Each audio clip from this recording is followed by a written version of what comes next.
Jammalamadugu MLA Adinarayana Reddy వ్యాఖ్యలపై తీవ్ర స్థాయిలో మండిపడ్డారు ఎమ్మెల్సీ రామసుబ్బారెడ్డి.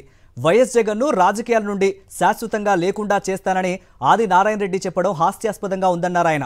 ఆదినారాయణ రెడ్డి కుటుంబానికి ఇదే లాస్ట్ ఎలక్షన్ అని, ప్రజలే ఆయనకు రాజకీయ సమాధి కడతారని చెప్పారు ఎమ్మెల్సీ రామసుబ్బారెడ్డి. అతని శక్తి సామర్థ్యం ఏంటో చాలా ఊహించుకుంటుంటాడు. ఏదో ఈ రాష్ట్రానికి ముఖ్యమంత్రి, ఏదో కూటమికి అంతా ఆయనే అధిపతి అయినట్టు.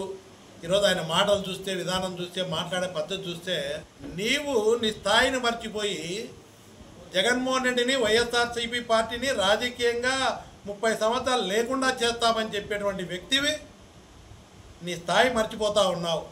నీ ఈరోజు నువ్వు రాజకీయంగా ఈ స్థాయిలో ఉన్నావంటే వైఎస్ కుటుంబం, జగన్మోహన్ రెడ్డి గారి పెట్టే భిక్ష అని మర్చిపోతున్నావు. నువ్వు నీ స్థాయి ఎక్కడ? నువ్వు జగన్మోహన్ రెడ్డి గారిని రాజకీయాల్లో లేకుండా చేస్తామని చెప్పి ఏదో చంద్రబాబు నాయుడు గారి మెప్పు కోసరం, నీ అక్రమ సంపాదనల కోసరం, నువ్వు చేసే దౌర్జన్యాలు కప్పిపుచ్చుకునేదానికి వైఎస్ఆర్సీపీ పార్టీని బూచిగా చూపించి ఇంక నేను జగన్మోహన్ రెడ్డినే రాజకీయాల నుంచి శాశ్వతంగా లేకుండా చేస్తానని చెప్తే ఏదో అమాయకంగా చంద్రబాబు నాయుడు నమ్మి నిన్ను మోస్తాడనుకుంటున్నారు.